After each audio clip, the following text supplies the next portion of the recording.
Hey, welcome back to the About the Labor podcast here at VikingsTerritory.com. I am BJ Reidell, back here with my guy, Drew Mahowald, and today we've got a wide array of topics for you. First and foremost, we're going to talk a little bit about Adam Thielen reaching that 1,000-yard plateau. We didn't talk about that enough, and the relevancy of that, especially given the fact that Sidney Rice is the last guy to do that, and it's been a while since Sidney Rice has been in purple and gold. So we'll talk a little bit about that. Then we'll get into our bad quarterback takes. I wrote an article recently about Case Keenum and how I absolutely blew it there. Drew also has some things to share about, his quarterback evaluation skills. And we'll talk a little bit about that. And then on top of that, what makes it so difficult to project quarterback play and why we struck out so hard. And then we've got a nice mailbag of Twitter questions today. You guys did a fantastic job. We really appreciate that. So we'll finish up with that. That'll be a longer segment than usual today. So let's jump right into it here with a word from our sponsor real quick. From SOCOM Creative, once again, is your website ugly? It's time for an upgrade. It's almost 2018. If your website doesn't look good on a smartphone, you are losing money. That's just how it is. It's time to call an audible. Take your business to the next level with professional quality website or mobile app, and thank us later. The world is changing. It's time to score touchdowns. Stop missing field goals. If you want your business to grow online, you need a web, social media, and mobile presence to get that job done. SOCOM Creative, they build apps, websites, create winning strategies, and you can check them out at www.socomcreative.co. That's www.socomcreative.co. SOCOM Creative, folks. All right, jumping in here with Adam Thielen to start us off. I feel like you're probably the best person to talk about this with, given that, your bold prediction and whatnot that you haven't mentioned at all over the last couple of weeks. I haven't, no. No. If you didn't catch it on the round table, what was it, 3 months ago, which a lot of you, I assume, probably didn't. Drew projected 1,200 yards for Adam Thielen this year, and quite a few people disagreed, and quite a few people are going to be wrong here, or so it seems. I should probably knock on wood, but he's already over the 1,000-yard mark. 1,005 yards for Adam Thielen. Drew, first and foremost, how's it feel? Oh, this is just a run-of-the-mill feeling for me. This happens all the time. I'm right about things often. So in that way, this isn't different. But no, it's pretty cool to see. I didn't expect him to be, third in the NFL in receiving yards, right. I don't think anyone receptions. Nobody could have predicted that. But from last season, kind of the way it ended, you kind of saw Sam Bradford and Thielen build this rapport. Kind of that chemistry really kind of accelerated towards the end of the season. There, obviously, you saw it in that Green Bay game where he just lit up the Packers secondary. And I kind of thought that would kind of carry over into the season. And after week one, I was high on Thielen. I think he had 160 yards on 9 catches or something like that against the Saints. So, and then Bradford went down, and I was like, all right, well, this sucks. I was just going to say to you, yeah. How were you feeling about that take when Bradford goes down? I was a lot less confident in that take when Case Keenum took over, and then after the Steelers game too. Even though Thielen, I think, had a fairly productive day against the Steelers, it's just I did not expect him to continue that type of production throughout the season. So props to him for showing out and becoming the star that he is. And I think it's been such a long time since the Vikings have had a passing attack, really, that's been this good. You get to go back to Brett Favre, obviously, in 2009, and Sidney Rice and company. That has to be the last time the Vikings passing game has been anywhere near, as good or as elite as it is right now. And it's, of course, 2 undrafted guys, Case Keenum and Adam Thielen, are leading the way. Of course. As we all expected, guys to break the curse are 2 guys that the Vikings didn't draft. It's so ridiculous sometimes looking at what makes it work, right?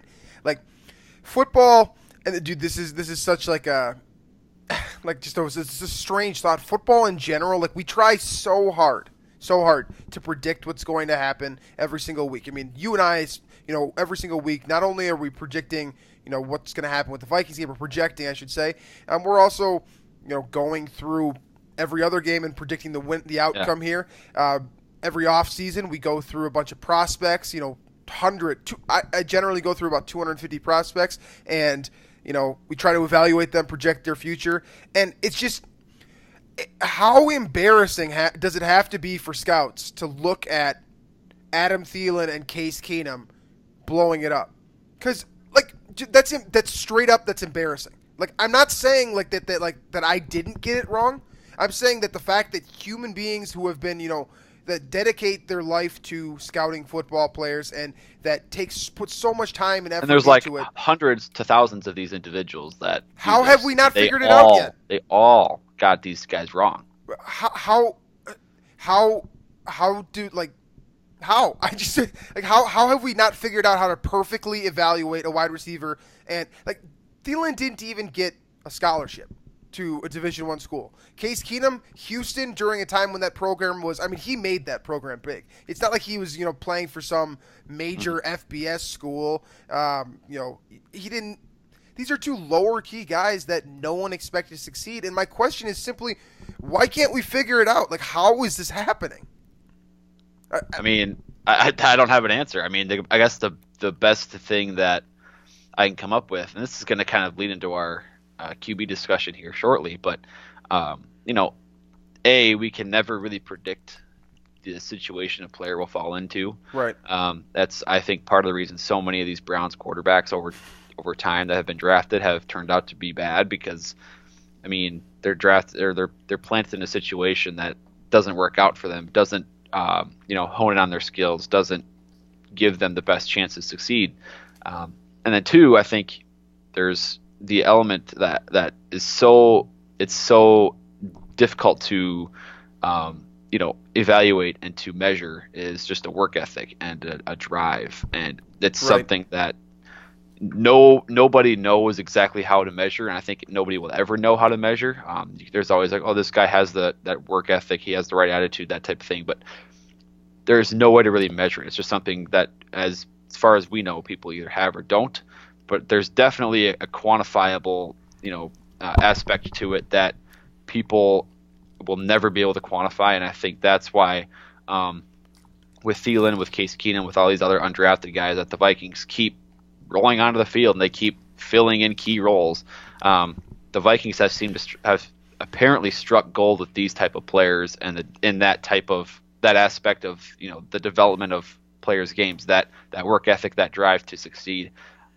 And it's nice that it's happening so often with this Vikings team, because those undrafted players are a huge reason the Vikings are 9-2 right now. Absolutely. We talked a little bit about that on the last show here, how a lot of the Vikings offense and even their defense as well is basically built on undrafted guys, no-namers, day 3 picks in the draft.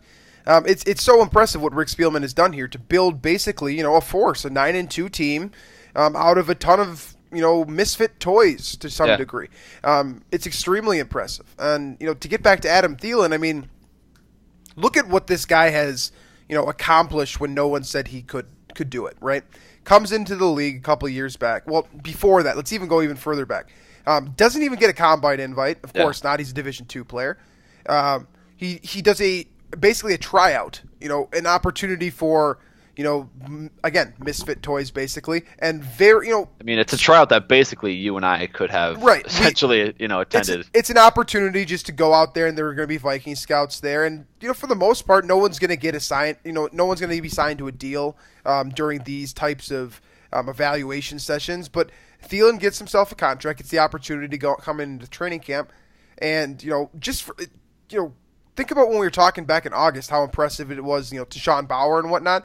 Well, Adam Thielen did just that, not coming out of LSU, So he had even more to prove. And, it starts around special teams. He became an efficient tackler.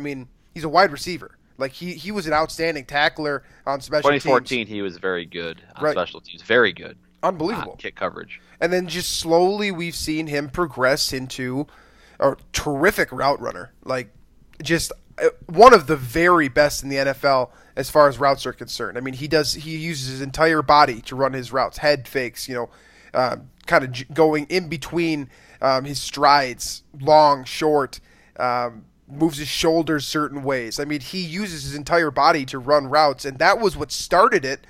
And it seems like he's gotten stronger and faster and just He's just really put, he's put everything into becoming an NFL wide receiver, and the result is absolutely fantastic. I mean, did you see on Twitter the other day, Will Compton, Redskins defensive lineman, he's a pretty funny guy. He tweeted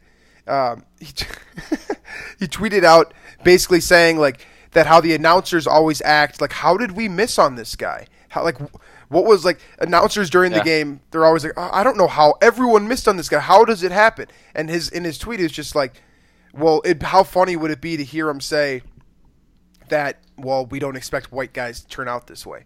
I mean, is that not to some degree like there's truth in that? Is it not? I mean, I'm not saying it's the best way to scout players. It's probably stupid to I would tell you it's very stupid to scout on race, but to some degree there is a stereotype there. We see it all the time in different it goes that same way with African American quarterbacks. We scout a certain way for them, or at least people used to do it that way before guys like Michael Vick and Cam Newton broke onto the scene. I mean, there's some weird stereotypes out there on scouting, and Adam Thielen, to a degree, is kind of a product of that. I think there really is truth in this tweet. Yeah, well, I think some of that too just could be where he's from. Like, right, not many rural Minnesota guys. a lot of them are going to be they are going to be white. So that could change perception and kind of give off a vibe. But I mean, I don't look at it as much as that. I think people nobody expects Minnesota State Maverick to make it big in the NFL, and then not even just make it big, but be probably a Pro Bowler. Definitively, right now he's already a Pro Bowler. He's an All-Pro candidate. He's going to be right now. If you pick two receivers in the NFL, because that's what an All-Pro is. Antonio Brown and it's got to be Adam Thielen. It's a toss-up. It's a toss-up between three guys. I think Julio, Hopkins, and Thielen. I think would be the second guy. Hopkins, yes, but how good has Julio? Hasn't really been Julio this year. Obviously, last week kind of. This is poor timing on this take, but he hasn't. My point being here is that I think that Adam Thielen at this point in the season is the number 2 guy for that All-Pro slot. Does that matter anyways? No, not really. I mean, it's cool for Adam, to get like a trophy or whatever it is that they give out there. But from our perspective, we know how great of a player this guy is. We don't really need reinforcement from the voting group that decides those type of things. So, but man, it's been since 2009. We almost got to a full decade without a. That's pretty sad. That's almost kind of like the Lions, going 4+ years now without a 100-yard rusher in a game. Right. It's similar, and on top of it, that drought comes right after the Randy Moss, Chris Carter era, or like not right after, but very close afterward. Like, and Brett Favre in the middle there too. The Vikings went from some of the best passing offenses you will see in the NFL history to absolutely nothing, virtually overnight. And, to some degree, I think that kind of impacts why some people don't like Teddy Bridgewater, because Bridgewater wasn't putting up those Dante Culpepper numbers or those Brett Favre numbers, and it just it seemed awkward to Vikings fans who had been watching, right. Chris Carter and Moss. I think this is a good transition into our next topic here about QB evaluations, because,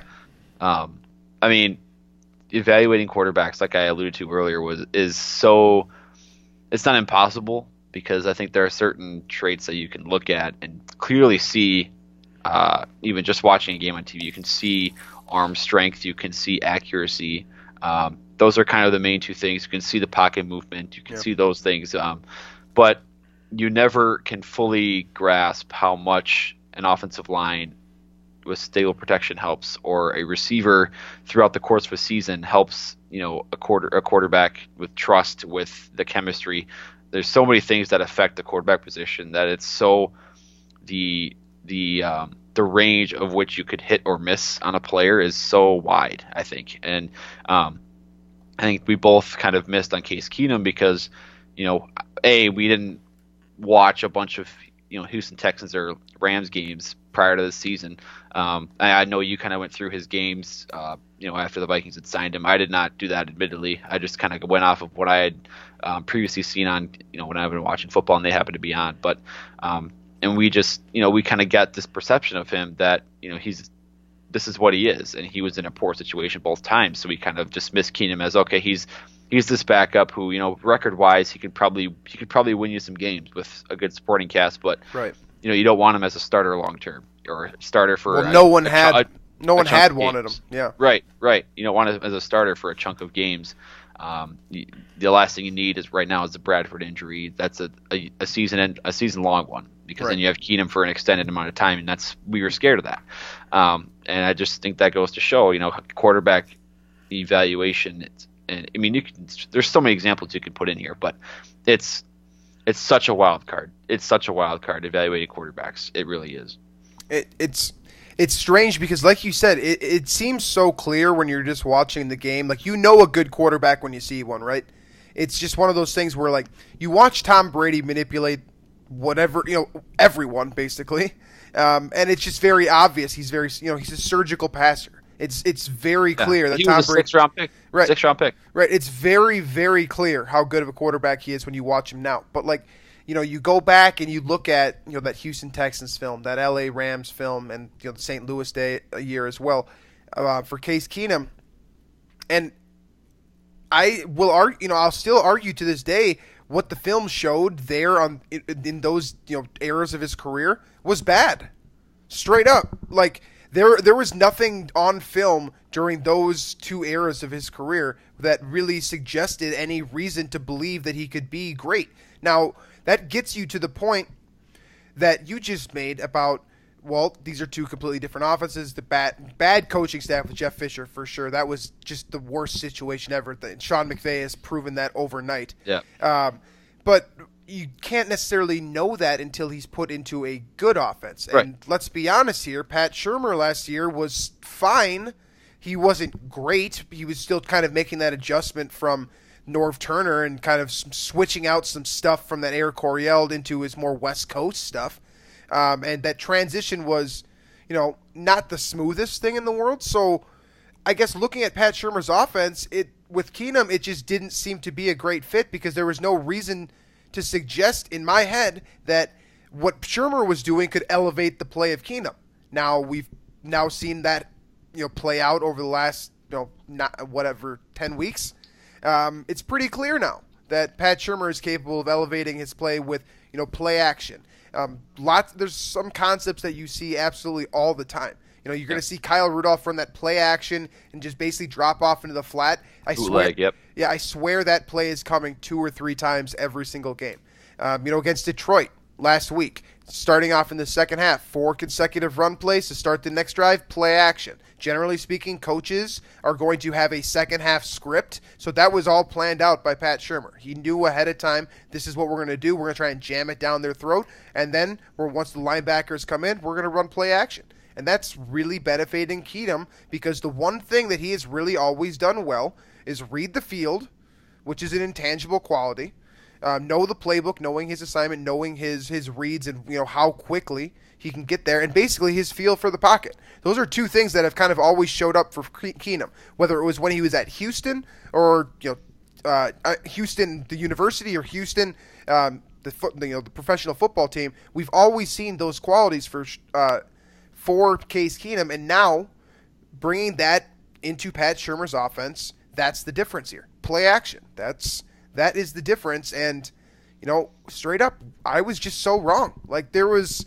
Yeah. I saw absolutely no way that it could come true, and even looking back at Pittsburgh, still didn't see anything there. They didn't, right. And yet here we are talking about. I didn't even Case see anything Keenum in the Tampa game. I saw things, but I thought it was. I still thought it was a bit erratic at times. I think it's really been these last 3 games after the bye week, right, that have really flipped it for me because. You haven't seen, with the exception of those 2 interceptions in Washington, you haven't seen the erratic accuracy. I think that's been almost eliminated, which has been the difference for me because I've thought most of the season now, okay, Case Keenum's been the same guy. It's just that he's been in a better system and a situation that's way better for him. But now the accuracy, I think, is way better. That Rudolph touchdown was phenomenal against Detroit. Doesn't get better. Right. And, going back to the whole situation discussion, so I saw my take this summer was that Colin Kaepernick would be the best backup for this team. And then I want everybody to, as they're listening to this, to just disregard their opinion on Colin Kaepernick, the person, the act he's done with the national anthem, whatever. Just disregard it and think about him as a football player. Objectively speaking. Yeah, I know it's hard to do. I know that. Well, I don't know that because I don't care what he does for the national anthem. But as a football player, he has literally led his football team to the Super Bowl. And that was with a very good situation. Mm-hmm. He had an offense that really catered to him, right? And under Jim Harbaugh, great coaching, a defense that was dominant at the time. Mm-hmm. So he clearly has the ability to lead a team very deep into the playoffs with the right situation. So I thought, okay, Vikings have a great defense. Vikings have that West Coast offense that's similar to something that Kaepernick has run before. And there's a bunch of weapons on the outside. I thought, okay, Kaepernick could maybe be a good backup option here.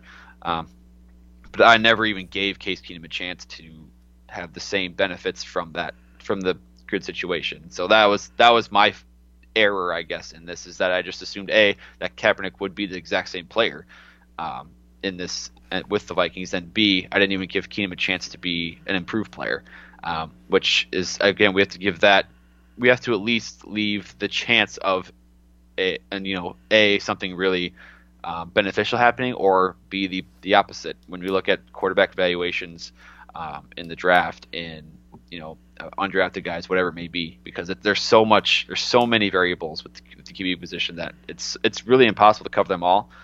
So what we can just cover is the traits we can visually see, like the tangible traits, but the intangible ones, I think, are the ones that really are impossible to all cover, I think. Right. And not only are they probably the hardest to identify, especially from our perspective, like we don't get to do the psychological evaluation meeting with these quarterbacks that most, basically any time a team goes to select a player during the draft, they're going to psychologically evaluate him multiple times. Like, I think the Vikings brought in Joe Mixon 4 times, and that's not even a quarterback. So imagine what, for example, the Cleveland Browns will do with Sam Darnold if he comes out, or Josh Rosen or one of that. Just imagine what that looks like. So we don't get to see that side, and to a degree, you can't really get everything you need from that type of assessment either. It's obviously an important piece, and it's a reason why some guys, get drafted and end up excelling. Like, for example, with Dak Prescott, you look at his psychological evaluation, and that was what was good enough in Dallas's mind to select him in the 4th round. He wasn't this elite, physical specimen by any means. So I guess my point being here is that, we can't know what these guys are really like until we see it, I guess. Like, for me, I saw that Case Keenum was a great guy when I was watching All or Nothing on Amazon.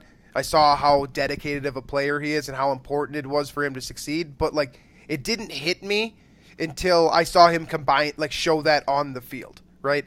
That swagger, I guess, the passion, the moxie, I suppose. All of that, once you see it on the field and how that translates, it's a lot easier. Like, Baker Mayfield might be a great example of this. You look at Baker Mayfield, the player down at Oklahoma, and it's, he's this fiery persona, highly competitive. I love it. Mega chip on his shoulder. It's fantastic stuff. Sure. It really is. It's great TV.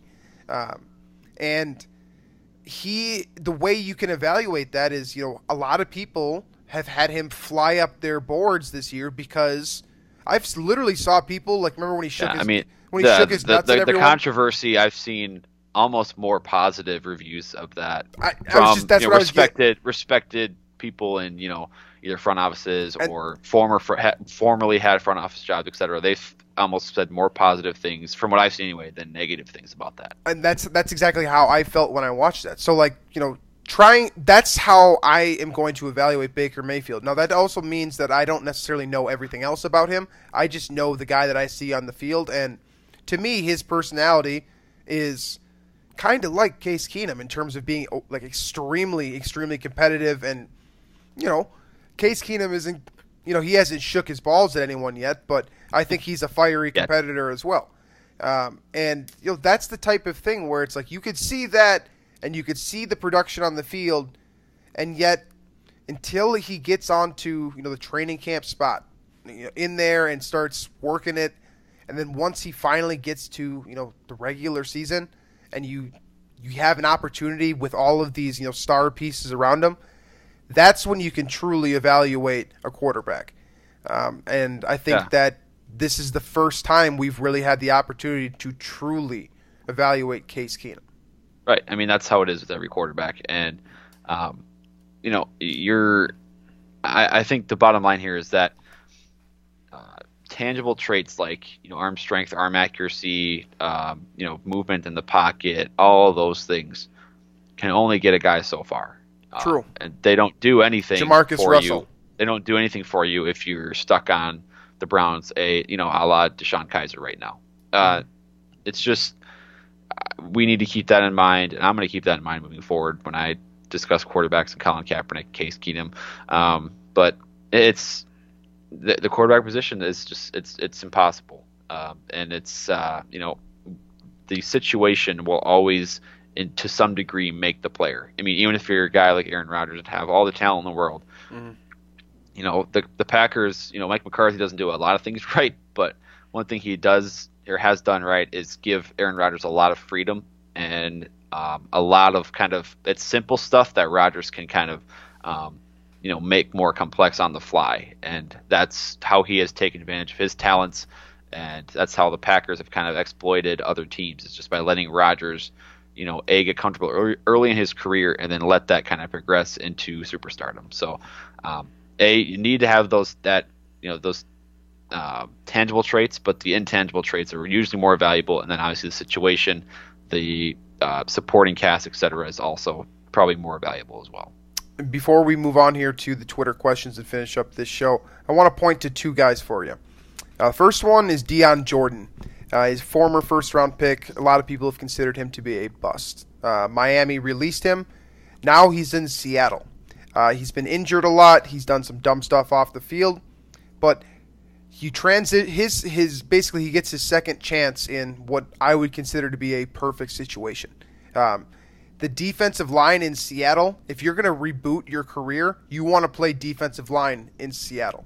That's the perfect spot, and we've seen Deion Jordan come out and have some of the better games of his entire career this season. That he's kind of on the upswing right now. If things continue to go his way, we might not be calling him a bust anymore.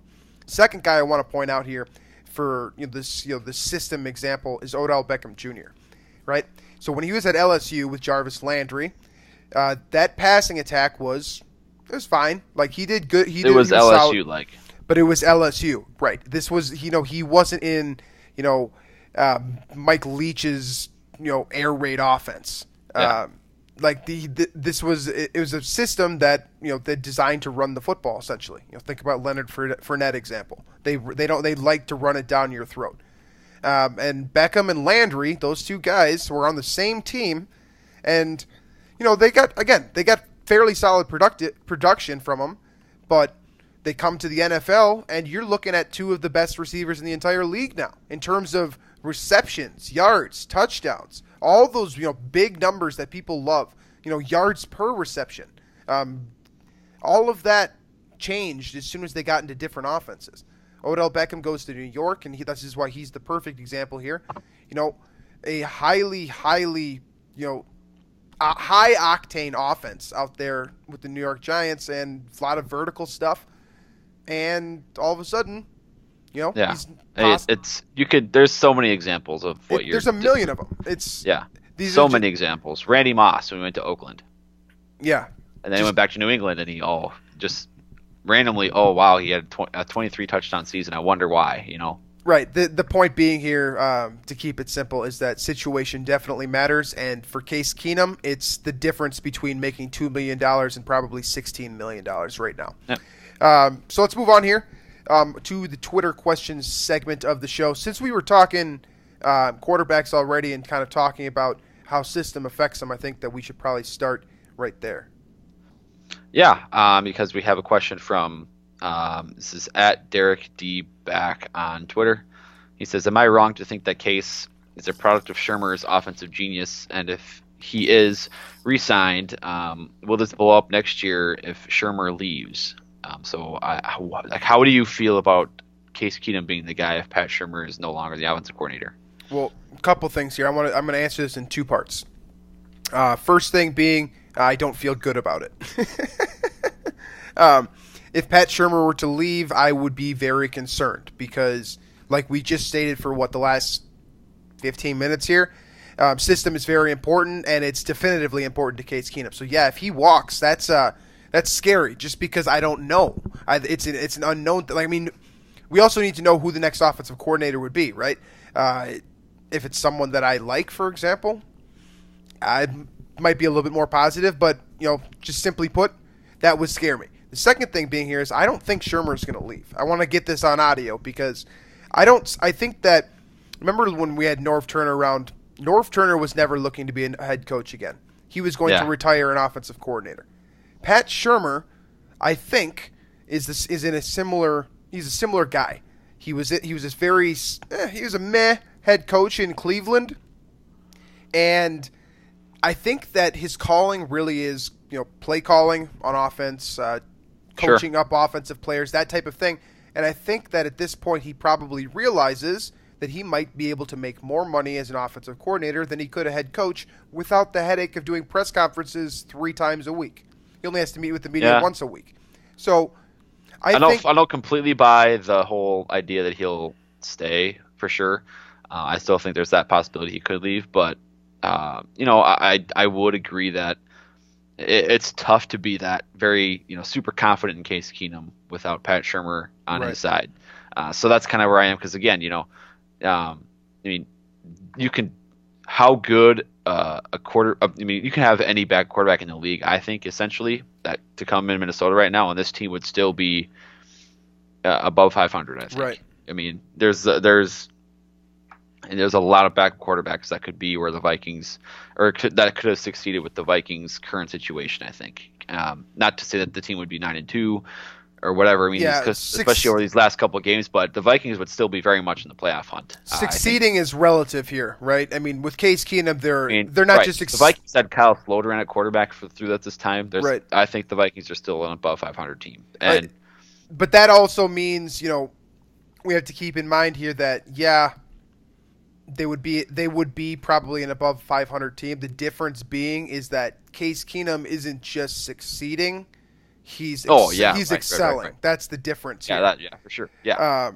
Which, that's the product of Pat Shermer. So I think that the Vikings, honestly, it's more important for them to have Pat Shermer moving forward than Case Keenum. That's probably the question that we should ask here is who's more important to this team right now, Case Keenum or Pat Shermer? And I think the answer is Pat Shermer. I would agree with you, too, because I think that he could he's made Sam Bradford and Case Keenum look very good this year. I think that Teddy Bridgewater, he's still here, guys. I love Case Keenum. I believe in Case Keenum. He's my quarterback, but Teddy Bridgewater is still here. Plug your article right now. I wrote an article on VikingsTerritory.com. It's about Case Keenum. It's how he basically turned me into a believer, how I started buying in to him. I thought it was pretty good. Drew seems to think it was pretty good, and some other people thought it was pretty good. So maybe check that out on VikingsTerritory.com.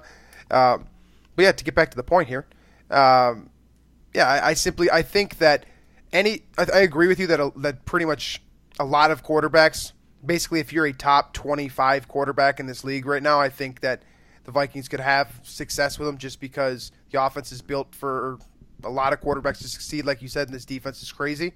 But what Case Keenum is doing, it's next level. There's definitely a difference here, but end of the day, Pat Shermer is an MVP for this Vikings team for sure. All right, with that, we'll move on to our next one here. We have two questions kind of combining into one. We'll have, let's see, at I keep it _ so real. So real. So real. What record going forward will probably net the Vikings a number 2 seed? So the final 5 games, what record would you like the Vikings to earn for a 2 seed? And then we'll also combine Eli's question at Skull Seas. If the Vikings cannot secure home field advantage, which NFC playoff team would you most like to travel to on the road? Ooh, okay. All right, so schedule the next 5 games here.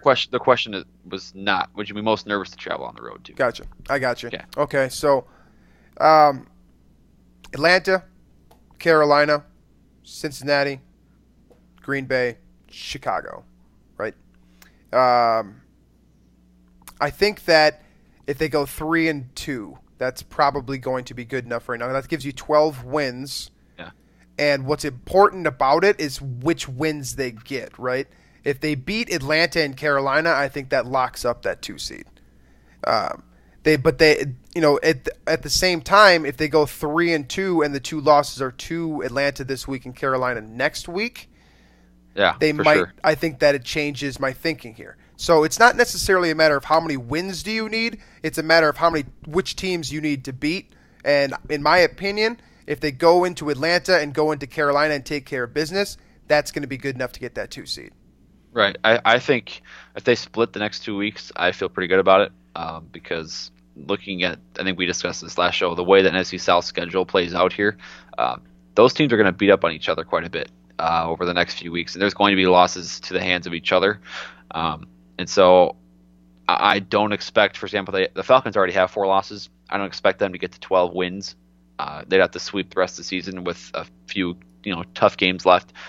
Panthers, I believe, are 8-3 right now, and so they would have to do the same thing, go 4-1 to get that 12-4 mark. So I really think 12 is a good mark to get to, 12-4, and I think you're looking at the schedule. You have, I don't want to say surefire wins because that's never a thing in the NFL, but right. Those home games look pretty nice right now, Bengals and Bears. Yeah. If they can scrape one out of those 3 road games, then I like the Vikings' chances to be the 2 seed.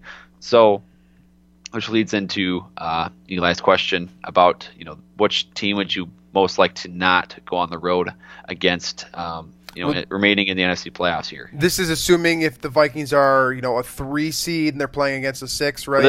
The question is just this assumes the Vikings do not have home field advantage in the playoffs. So okay, so hypothetically, the Saints or the Rams could take the 1 seed still. So yeah, I don't want to go to the Superdome for sure. Definitely right. Don't want to go to the Superdome. I think the Vikings could win in Carolina. I think they could win in Atlanta. I think they could win in Atlanta. They can definitely win in Los Angeles. I would love to play against Los Angeles. If we're going on the road, give me Los Angeles for sure. 2 places I definitely don't want to play are obviously Philadelphia. You guys have heard me talk about that fan base and how crazy and how those guys scare me straight up. I don't want to deal with Philadelphia. I don't want to go on the road there, and I don't want to go on the road in New Orleans. Since Philadelphia is kind of the obvious answer here, I'll say that New Orleans would probably be the most difficult place to play, just because Drew Brees is just nuts at the Superdome. I don't know. Yeah. I don't know what it is. If it's the fact that there's a dome, or just the fact that he feels more comfortable, like when he can hear himself think. Whatever it is, he's just a different player. And with that running game now too, I think the Saints would be very dangerous if you get stuck in a, let's say if the Vikings fall off a cliff and they become like a 6 seed, and you get stuck in a 3-6 matchup with them. That would be a problem to me. Yeah, I feel the exact same way. I was going to pick New Orleans here, and you kind of stole my kind of underrated answer here. But I agree. Philadelphia and New Orleans are kind of the 2 that you really want to avoid going on the road against. And it's at this rate, if the Vikings don't get home field, it's going to probably mean that they have to go to one of those places to win if they want to move. If they want to win the NFC. So I think we should also mention Seattle real quick too. I know we're only supposed to pick one. We're cheating a little bit here. If I'm gonna pick one, it's gonna be New Orleans. If I get to have a couple extra, Philadelphia's the obvious one here, and then to me Seattle. That offensive line isn't nearly as bad when they have the crowd noise isn't a problem for them for whatever reason it is. They can run the ball better. I think that Seattle's always dangerous at home, but I do think that that kind of streak of, the 12th man being, just unstoppable. I think that's coming to an end, but until it finally does come to an end, I think we got to keep Seattle in the conversation here. Yeah, that's probably fair. Again, and you even posted this on Twitter today about, what are their chances at making the playoffs in general. Right. Just due Not to, good. I think they have a semi-difficult schedule coming up, and then they have, it's very difficult. They've lost Cam Chancellor and Richard Sherman to injury, a bunch of guys. So, yeah, they're a decimated team. So it's not even. It seems unlikely. Playoffs. Yeah. Yeah. So, and then our last question here is kind of a fun one. I like it. From Kyle Slaby at the Big Herman. Have Murray and McKinnon earned a nickname as a running back tandem, and can it be Eminem? Do I have the authority to decide here? Am I like? I think we have joint authority. I don't know how well that's going to work. If we're gonna, if we're gonna get too crazy with power and then just kind of try and dominate the conversation, one of us. No. I mean, do I have authority to speak of to Vikings Nation?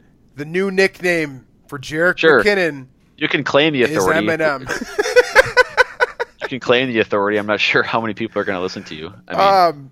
Okay, so I do like Eminem. That's funny. That's creative. I don't know why I didn't think of that because, Murray. How many times have we said Murray and McKinnon in the same sentence and not seen the M?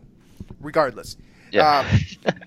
So that's cool. I like that nickname a lot. The only thing I will say to that is that I think that we've been preaching Lightning and the Thunder for a while here. Is that a nickname? I don't know. That's kind of more just a style of play. I just think maybe that's somewhat relevant here, I guess. But I don't call Latavius Murray Thunder. It's not his nickname. Right. It's just I don't think they have a nickname. I like yet. Eminem. That I think it's quick, right? You can just say you can look at the stat sheet, for example, after a game and be like, oh wow, Eminem combined for 180 yards on the ground. It's that easy. But it comes off the tongue quick, so it's good for us. Yeah, I could buy into that. I like keeping Thunder and Lightning around though because it reminds me of the commercial.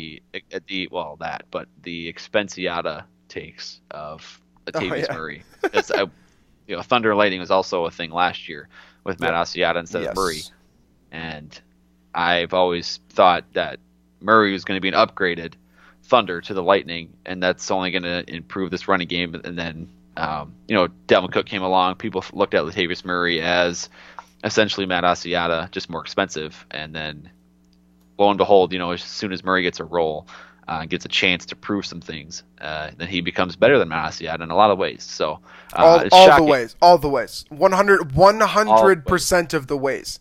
Yeah. But that take needs to go away. The take that Latavius Murray is Matt Asiata, just more expensive, that needs to go away, right now. So I think to conclude this question here, then, now he asked, can it be Eminem? On this show, moving forward, we will refer to the running back tandem as Eminem. So does that We're making this a rule now? Okay, yeah, that's a rule. So yes, Eminem. We can make it Eminem on the About the Labor podcast. As for, the rest of the world buying into that, that's up to you guys. You guys, the fans, the listeners to our show, to share the content and say, oh yeah, this is... We're gonna tweet it too. Me and you and then on the Vikings ATL pod, we'll tweet using Eminem. We'll see how many people are like, what are you talking about? We should get Brett to make a graphic of Latavius Murray and... someone listening to this is for sure going to steal this idea because it's, by the way, this is a sick idea. The the talking M&Ms from the commercial. Yeah. The commercials. We should put their faces on their heads, and then just have their stats or something, or have them be a purple and yellow M&M. This is really good. If any of you guys, I don't think there are such thing as purple M&Ms, are there? No, but we can make one. This is our thing. This is Kyle's vision, and we're doing it. So, all right. Yes. If any of you guys out there, by the way, if you happen to be good with graphics, feel free to do that and send it over to us because I have absolutely no how to use Photoshop. I'm terrible at it. And I found out earlier this week that some of you guys are very, very talented. So, yeah. So I think that's about it. That is all we had for Twitter notifications today. So with that, I think you can do your show wrap up. Where you tell everybody where we are online, all on the internet. On the line, on all of the platforms. On the line, we are at www.vikingsterritory.com, of course, and you can find the About the Labor podcast on iTunes, Stitcher, Google Play, iHeartRadio. Hit that subscribe button on YouTube if you have not already. On top of that, I mean, we are on Podbean as well, too. I've noticed that people actually use straight-up Podbean for podcasts. You can find our show on there as well. Let's do an extended shtick. Amazon, you can get the About the Labor t-shirts on Amazon.com. Yes. Definitely do that, and if you send us a picture of you wearing that t-shirt, I'm not going to give you anything more, but I'm going to be jacked. So definitely do that. Let's see, what else can I give it to you? I already plugged the Case Keenum article from earlier. Make sure to go check that out. I think people seem to like that one. I'm proud of that article. Make sure you check that out on Vikings Territory. It is very good. What else have we got here? I think that's about it here. We're trying to figure out a way to start doing short videos on YouTube, and we're trying to figure out how we're going to do that. So if that sounds like a good idea to you guys, let us know if you think that you'd like to see us more than 3 times a week, I suppose. I think that's all I got. If you don't like the idea, then tell us too. Definitely, actually tell us that, because that would then I don't have to waste time doing it for people that don't like it, right? That'd be good. So, that wraps up the show there. Appreciate you guys tuning in, as always. Kind of more of a lower key episode today. Hopefully that flies for you guys on your Wednesday morning here. We'll be back later on this week with a more analytical episode, talking primarily about Julio Jones and Xavier Rhodes. I've been doing some charting on that data. It should be a fun show, talking Falcons, Vikings, getting that pregame primer out of the way. Make sure we're all set to head into the Georgia Dome on Sunday. So once again, folks, thanks for tuning in. Back on Friday, and we will catch you guys later on this week.